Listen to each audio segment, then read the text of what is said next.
I pressed a button that was supposed to save us. By sunrise, half of the men in that control room would already be dead. My name doesn't matter. On April 26, 1986, I was a shift engineer inside Reactor 4 at the Chernobyl nuclear power plant. At 1:23 in the morning, it was still just a routine safety test. That's what we believed. Reactor 4 had been running all day, longer than it should have. The test had already been delayed once. There had been pressure to finish it. Reports had to look clean. Schedules had to be respected. Night shift was chosen for a reason. Fewer questions. Fewer eyes. The control room smelled like warm metal and stale tea. Fluorescent lights hummed softly above us. Someone had left a cup on the panel. It had gone cold. The numbers on the monitors were lower than planned. Too low. We began adjusting. Small corrections. Slight movements of control rods. Quiet calculations. Routine procedure. But the reactor wasn't responding the way it normally did. The indicators lagged, then jumped, then hesitated. "Is that normal?" the younger operator asked. He had been working there less than a year. "It's fine," I said. I wanted that to be true. The air felt heavier than usual, not hot, just thick, as if the building itself was holding something back. You can feel when something isn't right, even before you understand why. The hum from below changed pitch, slightly deeper, subtle enough to ignore. So we ignored it. We trusted the design. We trusted the manuals. We trusted that a machine built by the state could not betray us. Belief is powerful, until it isn't. The test required us to lower power further. That had already complicated things earlier in the evening. But instructions were clear. Complete the test. No more delays. I adjusted the settings. The response came too slowly, then too quickly. The numbers began climbing again, not violently, just steadily, like something gathering breath. A warning light blinked once, faint, then disappeared. "Sensor glitch," someone muttered. Maybe. The floor beneath us vibrated. Not enough to knock anything over, just enough to remind you that something massive was moving somewhere you couldn't see. I wiped my palms on my trousers. They were damp. That annoyed me. I had worked at Chernobyl for years. I trusted this reactor. But trust is not control. Another adjustment, another surge. "Reduce it," the supervisor ordered. "I am," I answered. The control rods moved. The indicators jittered. Then they climbed faster. The younger operator stepped back. "That's not right." No, it wasn't. There's a moment when you realize you're no longer guiding the system. You're chasing it. The hum below deepened into something closer to a growl. Metal strained in a way metal shouldn't. The supervisor looked at me. "Emergency shutdown." The button was right in front of me. A Z5. The solution, the guarantee. This was the part where the system saved us. My finger hovered. One heartbeat. We still believed we were in control. I pressed the button. For a fraction of a second, everything was perfectly still. Then the reactor answered. The button clicked under my finger. A small sound. Too small for what it meant. For half a breath, nothing happened. Then the room lurched. Not like an explosion in a movie. More like something massive struck the building from underneath. A hard hit. A punch through the floor. The lights blinked once, twice, and then everything flashed white for a split second. Not bright like the sun. More like the world had turned inside out. A roar followed. Not a clean blast. A deep ripping sound, as if the building itself was tearing open. The control panel shuddered. Glass rattled. Something heavy slammed into metal behind us. For one heartbeat, everyone froze. Then we moved all at once. What was that? Power surge! No! Another hit. Stronger. Closer. The floor jumped under my boots. Dust fell from the ceiling panels like gray snow. It hit my face, my mouth. Dry. Bitter. I coughed. I tasted metal. The alarms started screaming over each other.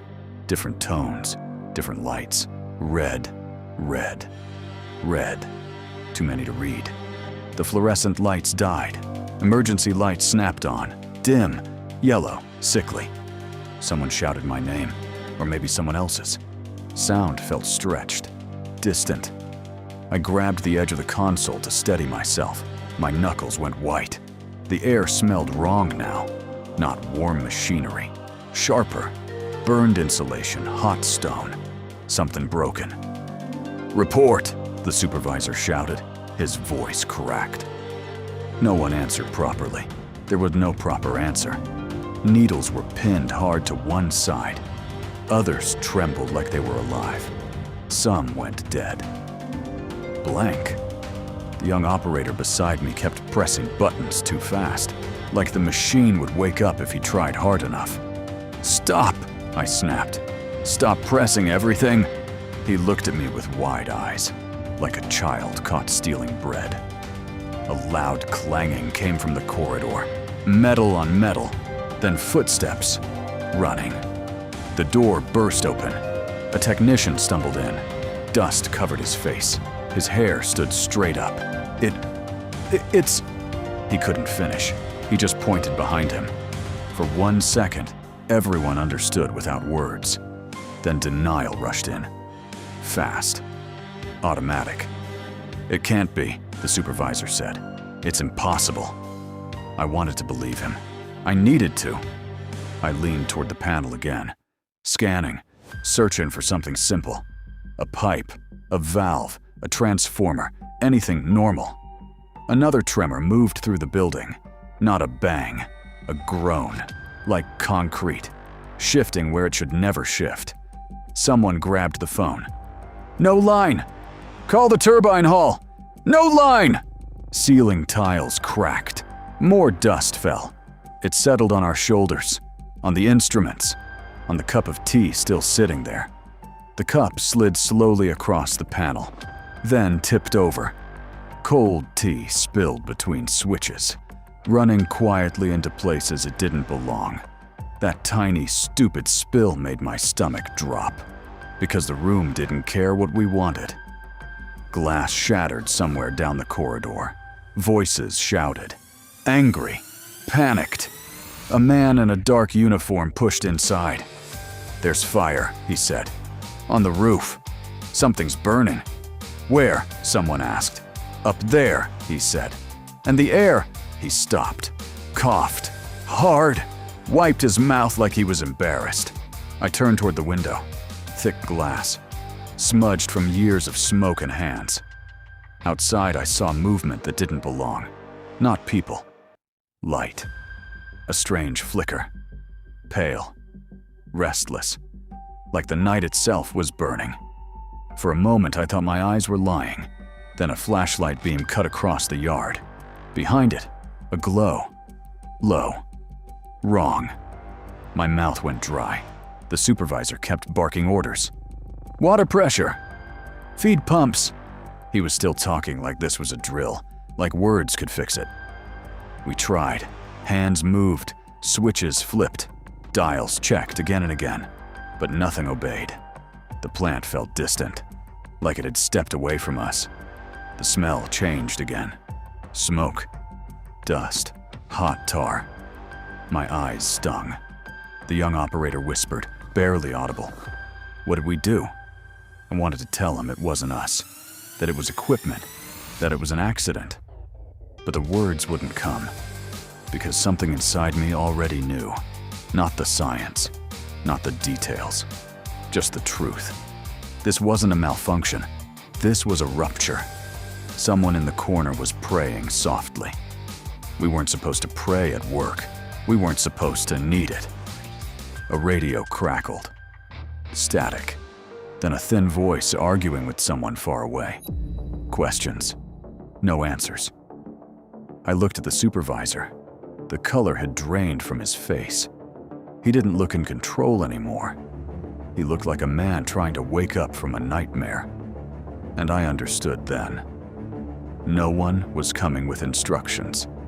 There was no page for this. I felt something cold settle in my chest. Not panic. Clarity. We had crossed a line, and there was no crossing back. Through. They moved us out of the control room in pieces. Not in a clean evacuation. Not in order. More like pressure pushing us through narrow corridors, while half of us still argued that we should stay. Because staying felt safer than admitting what had happened. In the first hours, time broke into fragments. A corridor full of dust. A man shouting into a dead phone. Boots slipping on wet concrete. The same question over and over. What happened? Outside, it was still night. The sky looked normal at first.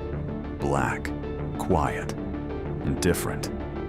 Then you noticed the glow near the building. Too steady to be just fire. Too wrong to be ignored.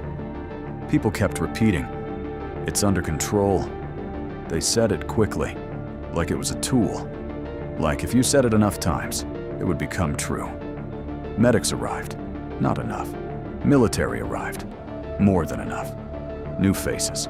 Hard expressions. No explanations. Someone handed me a mask. Rubber. Old. Ill-fitting. I wore it anyway. You wear what you're given.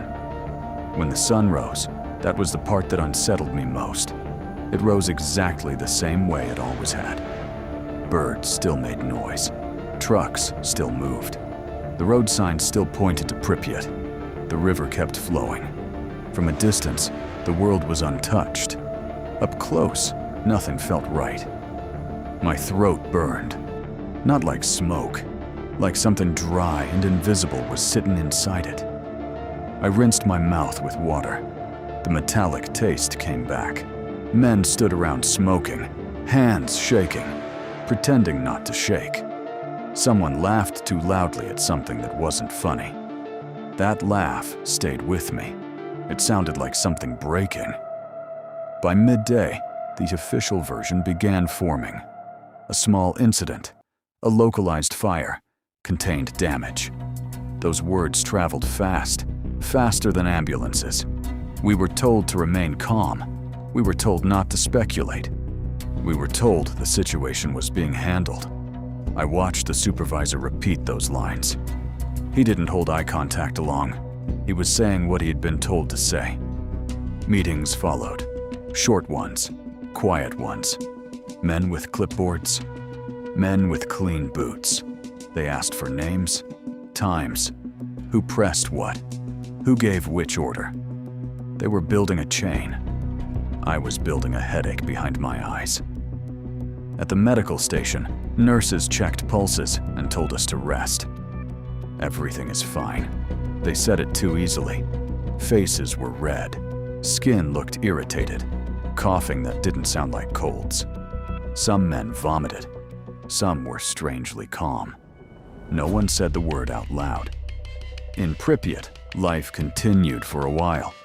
That's what makes it hard to explain now. Children played outside. Laundry moved in the wind. Someone bought bread. Someone waited for a bus. Normal gestures in an abnormal world. We were instructed not to talk, not to exaggerate, not to alarm anyone. Specialists arrived in protective suits. Even they paused when they looked at the building.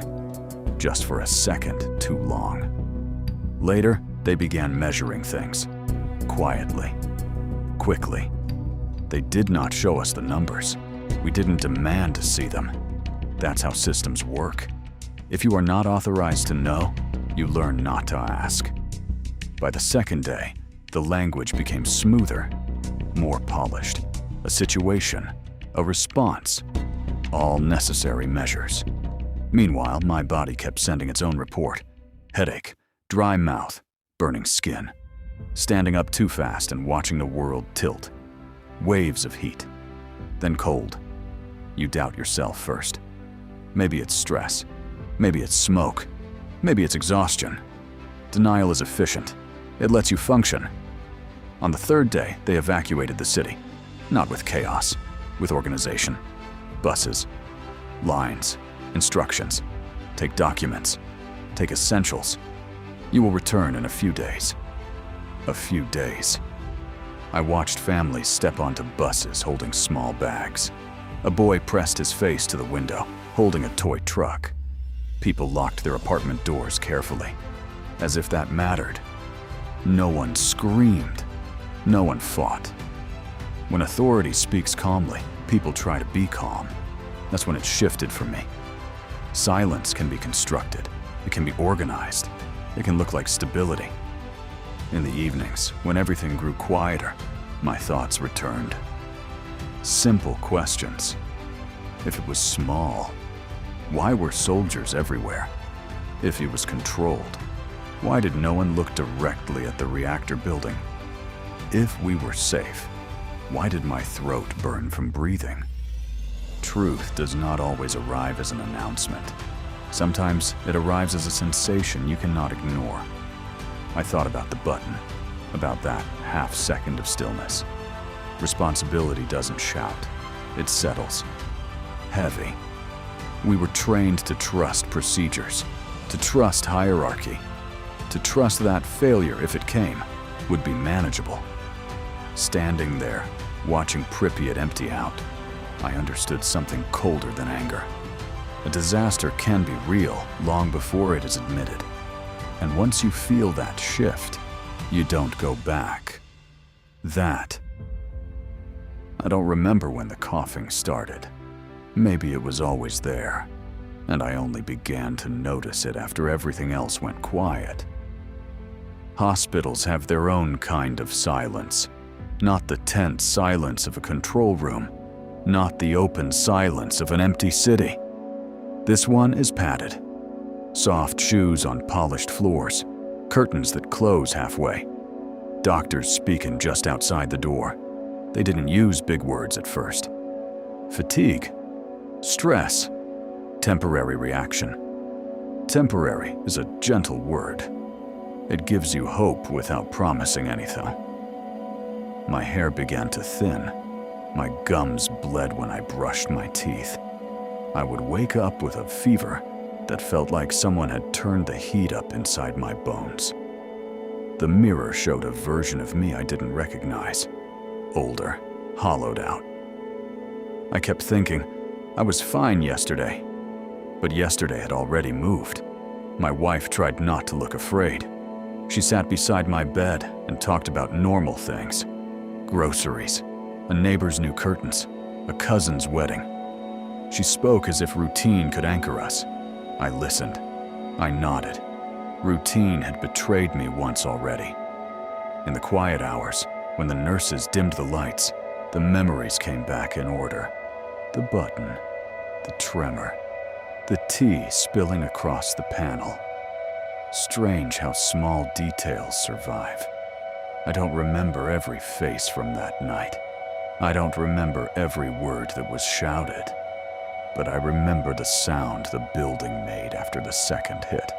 That deep, tearing groan. It still returns when the room is too still.